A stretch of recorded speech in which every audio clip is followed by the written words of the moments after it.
Justice Yahya Afridi नए chief justice of Pakistan नामजद। खसूसी पार्लिमानी कमेटी ने जस्टिस याहिया अफरीदी के नाम की मंजूरी दे दी। 2/3 अक्सरियत से जस्टिस याहिया अफरीदी के नाम की मंजूरी दी। वफाकी वज़ीर कानून आज़म नज़ीर तारिक की तस्दीक। पार्लिमानी कमेटी ने जस्टिस याहिया अफरीदी का नाम वज़ीर आज़म को भेज दिया। सेनेटर फारूक एच नाइक ने कहा कि आइन के मुताबिक 2/3 अक्सरियत ने जस्टिस याहिया अफरीदी के नाम पर इतफाक किया। इन कैमरा इजलास था, इजलास की कार्रवाई की मजीद तफसील नहीं दे सकते। राजा परवेज अशरफ बोले, अच्छे की तवक्को रखनी चाहिए, पाकिस्तान के लिए बेहतरी की दुआ है। पीटीआई ने पार्लिमानी कमेटी इजलास का बाइकआउट किया।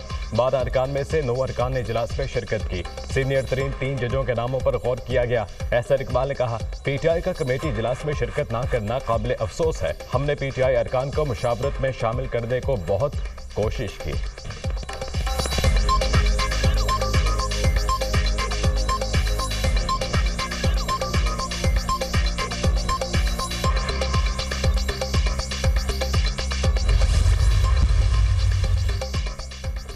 जस्टिस याहिया अफरीदी 23 जनवरी 1965 को पैदा हुए। एचिसन कॉलेज और गवर्नमेंट कॉलेज लाहौर से तालीम हासिल की। पंजाब यूनिवर्सिटी लाहौर से एमए मुआशियात की डिग्री हासिल की। कॉमनवेल्थ स्कॉलरशिप पर कैम्ब्रिज से एलएलएम की डिग्री हासिल की। 1990 में हाईकोर्ट के वकील की हैसियत से प्रैक्टिस शुरू की। 2004 में सुप्रीम कोर्ट के वकील के तौर पर वकालत का आगाज किया। बतौर assistant advocate general Khyber Pakhtunkhwa खिदमात सर अंजाम दी। 2010 में एडिशनल और 2012 में मुस्तकिल जज पेशावर हाईकोर्ट मुकर्रर हुए। 30 दिसंबर 2016 को पेशावर हाईकोर्ट के चीफ जस्टिस के ओहदे का हल्फ उठाया। 28 जून 2018 को सुप्रीम कोर्ट के जज मुकर्रर हुए। आला अदलिया में अहम मुकदमात की समाअत की। सुन्नी इत्तेहाद काउंसिल की मखसूस नशिस्तों से मुतालिक लार्जर बेंच का हिस्सा रहे। मखसूस नशिस्तों के केस में इख्तलाफी नोट भी तहरीर किया था। जुल्फिकार भुट्टो की फांसी के खिलाफ रेफरेंस पर 9 रुकनी लार्जर बेंच का हिस्सा रहे। प्रैक्टिस एंड प्रोसीजर ऑर्डिनेंस की जजिस कमेटी में शमूलियत से माजरत कर दी थी।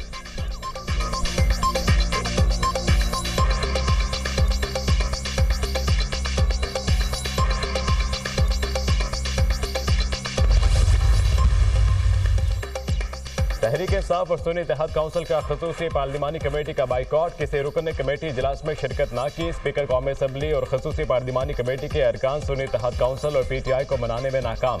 स्पीकर अयाज सादिक से चेयरमैन पीटीआई बैरिस्टर गौहर की मुलाकात। सेनेटर कामरान मुर्तजा, एहसन इकबाल और रायना अंसार की भी मुलाकात में शिरकत। स्पीकर की बैरिस्टर गौहर से खसूसी कमेटी इजलास का बाइकआउट खत्म करने की दरख्वास्त। सरबराह जेजुआई मौलाना फजलुर रहमान का पीटीआई के रहनुमा असद कैसर से टेलीफोनिक रब्ता। खसूसी कमेटी के इजलास में शिरकत की दरख्वास्त की। चेयरमैन पीटीआई बैरिस्टर गौहर ने कहा, 26वीं आईनी तरमीम गैर आईनी है। इस तरमीम और इसके नतीजे में बनी कमेटी को नहीं मानते, इसी वजह से बाइकआउट किया। हमारी सियासी कमेटी का फैसला हतमी है। मौलाना फजलुर रहमान का भी पैगाम मिला मगर माजरत कर ली।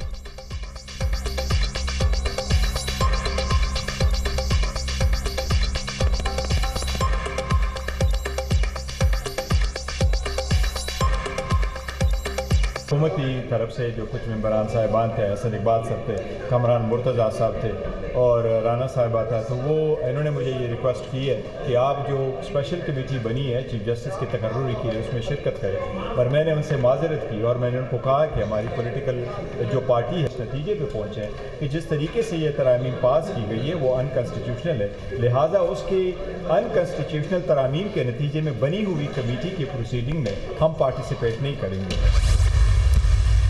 26वीं आइनी तरमीम अल्लाह ताला के फजल करम से पाकिस्तान की तरक्की, खुशहाली और पाकिस्तान के इस्तेहकाम के लिए इंशाअल्लाह बहुत मौसर और मस्बत इंशाअल्लाह साबित होगी। मैं उन तमाम ज़ुलमा का दिल की गहराइयों से शुक्रिया अदा करना चाहता हूँ जिन्होंने इसमें मेरी भरपूर मदद की। इसमें सदर जनाब आसिफ अली जरदारी साहब, उनकी पार्टी से जनाब बिलावल भुट्टो जरदारी साहब, मियां मोहम्मद नवाज शरीफ मेरे जो कायद हैं, उनकी पूरी इसमें मुझे रहनुमाई हासिल थी, पूरी मदद हासिल थी। आईनी तरमीम से अवाम को अदालतों से जल्द इंसाफ मिलेगा। तरमीम मुल्क की तरक्की और खुशहाली के लिए मौसर साबित होगी। अवाम के केसेस कई साल से अदालतों में ज़ेर इल्तवा है, इंसाफ नहीं मिलता। आईनी बेंच के क़याम से आम आदमी को सहूलत मिलेगी। 26वीं आईनी तरमीम के लिए तमाम सियासी रहनुमाओं से मुशावरत हुई। सदर आसिफ जरदारी, बिलावल भुट्टो और मौलाना फजलुर रहमान का किरदार अहम रहा। आईनी तरमीम मिसाक़ जमहूरियत के विजन और सच्चाई की गवाही है। वज़ीर-ए-आज़म की विफाक़ी काबीना के इजलास में गुफ्तगू। आईनी तरमीम की मंजूरी पर मुबारकबाद, कहा SCO कॉन्फ्रेंस कामयाब रही। अफवाज पाकिस्तान ने कॉन्फ्रेंस को कामयाब बनाने में मदद की। गजा लबनान में बेगुनाह बच्चों और ख़वातीन का कत्ल-ए-आम जारी है। अक़वाम मुत्तहिदा की सिक्योरिटी काउंसिल की सीज़ फायर की करारदादों पर कोई अमल नहीं हुआ। पाकिस्तान फ़लस्तीन और लबनान के भाइयों के लिए मज़ीद इमदादी सामान भेजेगा।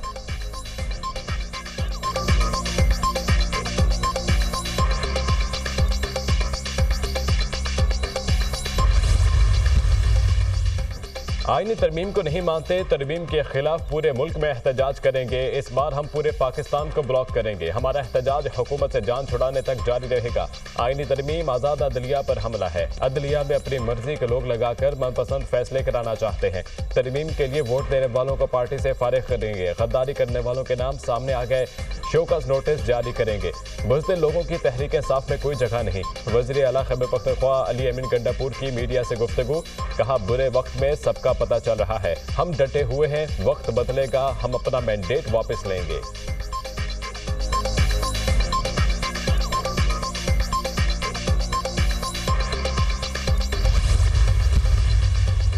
तवक्को है कि ट्रंप कबल इस वक्त अपनी जीत का दावा कर देंगे। डेमोक्रेटिक सदारती उम्मीदवार कमला हैरिस कहती हैं, ऐसी किसी भी सूरत हाल के लिए तैयार हैं।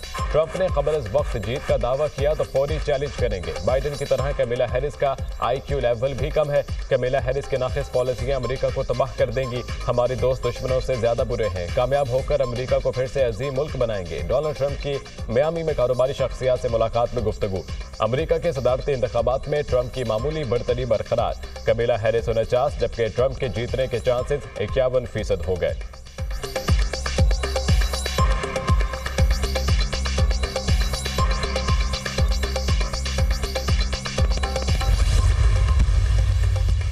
वज़ीर दाखिला मोहसिन नकवी के इस्तांबुल में बैनुल-अक़वामी एक्सपो में शिरकत। मोहसिन नकवी ने दीगर ममालिक के मंदूबीन के हमरा इंटरनेशनल एक्सपो 2024 का इफ्तिताह किया। वज़ीर दाखिला की एक्सपो आमद पर तुर्की के आला हुकाम ने खैर मकदम किया। मोहसिन नकवी की chief of the Turkish general staff से मुलाकात। बैनुल-अक़वामी एक्सपो के इनेकाद पर मुबारकबाद दी और नेक ख्वाहिशात का इजहार किया। जनरल मैटन गौरक ने इंटरनेशनल एक्सपो में पाकिस्तान की नुमाइंदगी पर मोहसिन नकवी का शुक्रिया अदा किया। वज़ीर दाखिला ने दीगर ममालिक के मंदूबीन के हमरा एक्सपो का दौरा किया। एक्सपो में लगाए पाकिस्तान ऑर्डिनेंस फैक्ट्रीज के स्टॉल का भी मुआयना किया। पाकिस्तानी स्टॉल की मुंतज़मीन से मुलाकात की और एक्सपो में रखे पाकिस्तानी आलात की तारीफ की। जदीद आलात में गहरी दिलचस्पी का इजहार, कहा एक्सपो में जदीद मशीनरी और आलात देखकर खुशी हुई। एक्सपो दोस्त ममालिक में बाहमी ताउन बढ़ाने में मावन साबित होगा।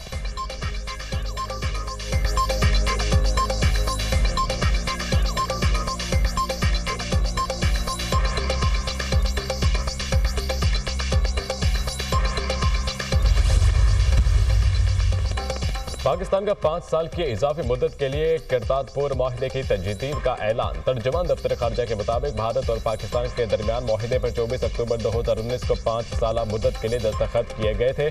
यह माहिदा अपनी इब्तदाई मुद्दत 24 अक्टूबर 2024 को मुकम्मल कर ली गई। माहिदा हिंदुस्तान से आने वाले ज़ायरीन को वीज़ा फ्री रसाई की पेशकश करता है। माहिदे से ज़ायरीन गुरुद्वारा दरबार साहब करतारपुर के मुक़द्दस मकाम का दौरा कर सकेंगे।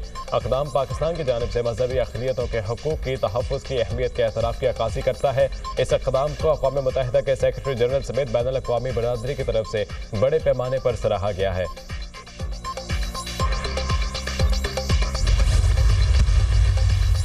महंगी बिजली मजीद महंगी होने का इम्कान। बिजली की कीमतों में 70 पैसे फी यूनिट इजाफे का इम्कान। CPPA ने कीमतों में इजाफे की दरख्वास्त जमा करा दी। इजाफा सितंबर की माहाना फ्यूल कॉस्ट एडजस्टमेंट के मद में मांगा गया।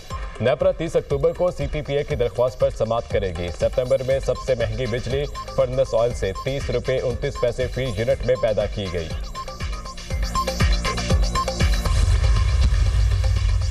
कराची के सड़कों पर अब डबल डेकर बसें चलेंगी। हुकूमत सिंध ने खरीदारी की तैयारियां शुरू कर दी। सिंध के सीनियर वजीर शर्जील इनाम मेमन की ज़ेर सदारत इजलास। पीपल्स बस सर्विस के लिए 50 नई बसें खरीदने का फैसला। मास ट्रांजिट अथॉरिटी और दीगर मुतल्लिका हुकाम को बसों की खरीदारी के लिए तैयारियां तेज करने की हिदायत। शर्जील मेमन का कहना है कि ट्रांसपोर्ट के निज़ाम को बेहतर बनाएंगे। कराची में पब्लिक ट्रांसपोर्ट को जदीद बनाने के लिए पुरआज़म है।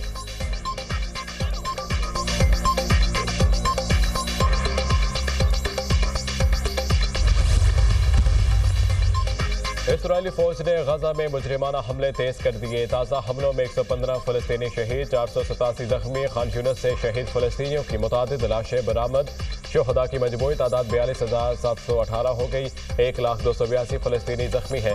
मकानात खंडर बनने के बाद निहत्ते फलस्तीनी पनाहगाहों में भी गैर महफूज। इसराइली हुकूमत ने 2 लाख से ज़ायद इमदादी ट्रक गजा में दाखिल होने से रोक दिए। गजा के मजलूम पनाह गुज़ीनों को रोज़ाना 500 इमदादी ट्रकों की अशद ज़रूरत है। अक़वाम मुत्तहिदा।